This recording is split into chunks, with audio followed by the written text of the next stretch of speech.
Hi gang, Jeff McAleer here, and today I'm going to take a look at what's inside the box for Infection, Humanity's Last Gasp, from Victory Point Games and designed by John Gibson. It's a solitaire game in which the player takes on the role of a scientist who's looking to stop a worldwide pandemic from wiping out the human race. So let's take a look to see what's in the box. So here we have Infection, Humanity's Last Gasp, designed by John Gibson from Victory Point Games. And I'm going to point out that my good friend Alan Emmerich has mentioned to me that I tend to move my hands around a lot while I'm doing these unboxing videos. And I'm going to try to keep my dancing hands in control. Hey, at least they're not jazz hands! So there's the front of the box. Taking a look at the back, Infection is a solitaire level game, and what you're doing is you're playing a scientist who's attempting to thwart an epic worldwide pandemic. And you have to utilize different scientists and equipment in order to stop the spreading virus. I'm sure there's people out there who are going to right away think of the game Pandemic, which I'm hoping this is nothing like, because as most of our visitors know, Pandemic isn't necessarily one of my favorite games. Personally, I think it's all right. I would think this is going to be more along the lines of something like the film Contagion, or if we go back a little bit further, the Michael Crichton book and movie The Andromeda Strain. So that's my guesstimate. So let's see what we've got inside the box. And once again, it's another Victory Point box, which is small enough to fit in someone's briefcase or carry-on luggage, so they could take it with on the go, throw it in a bag real quick. So here we've got the instruction booklet. Looks like it's clocking in at about 18 pages or so. Once again, Victory Point Games has upped the ante as far as their components and everything. So we see we've got a full color layout. So we see setting up the game, the sequence of play, targeting your molecular example. So no doubt the infection mutates as you're playing, like any virus would. And an interesting historical side note as we page through here, a lot of people probably aren't overly aware of the influenza outbreak of 1918, which the lowest level estimates say approximately 25 million people worldwide died.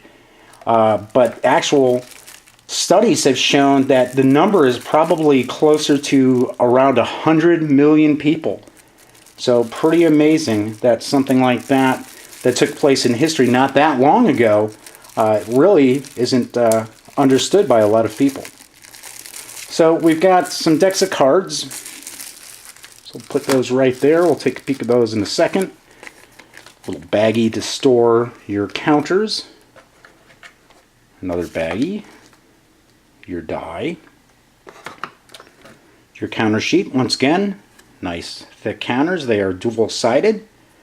I will point out that with a lot of the new style Victory Point games, you do have to clean the counters off a little bit. There is some black soot. It's a residue from the laser cutting process. I'm kind of surprised. Maybe we'll see it a little further on in here. There's usually a little napkin, they call it a wipe-a-lot.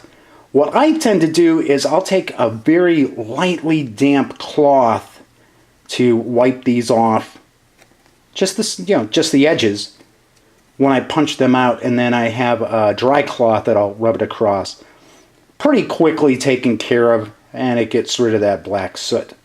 So here we've got the counters.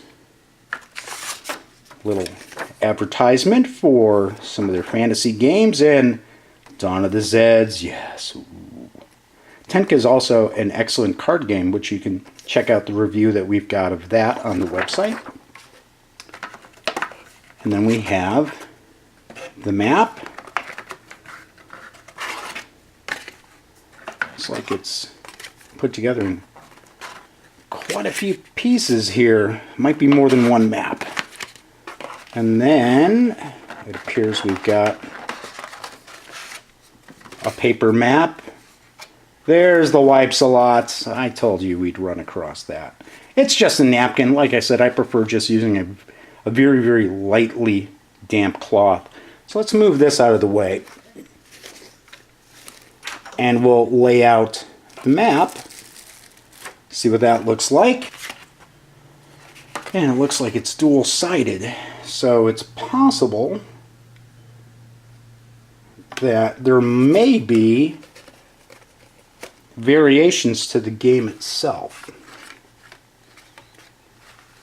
That's usually what the indication of having the two sides might be. Then again, I could be wrong. I see there's a red side here.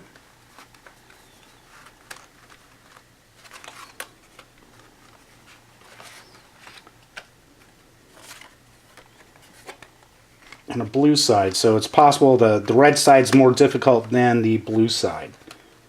So as we can see there, looks like the molecules for the virus go here, and possibly your research goes here. And it looks like currently in the incubator, so maybe those are some of the test samples that you'll be working on. So let's take a look at some of the cards. So we have the two decks of cards. They look as if they have identical backing. From what I can tell. No, see, I spoke too soon. So drop that out.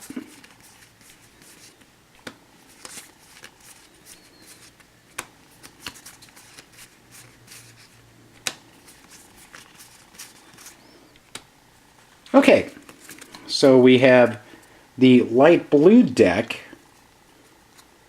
which looks as if these are almost like event cards.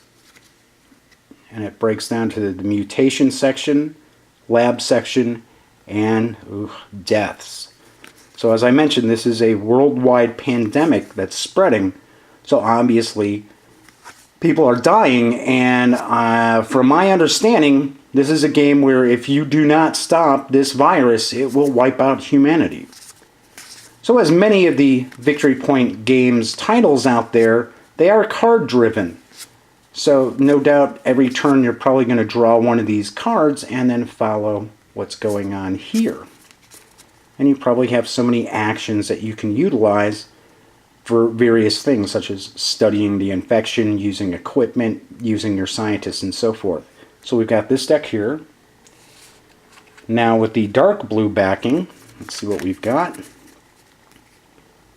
Looks as if we have equipment, an electron microscope Mark I. Oh, and there we see one of the scientists.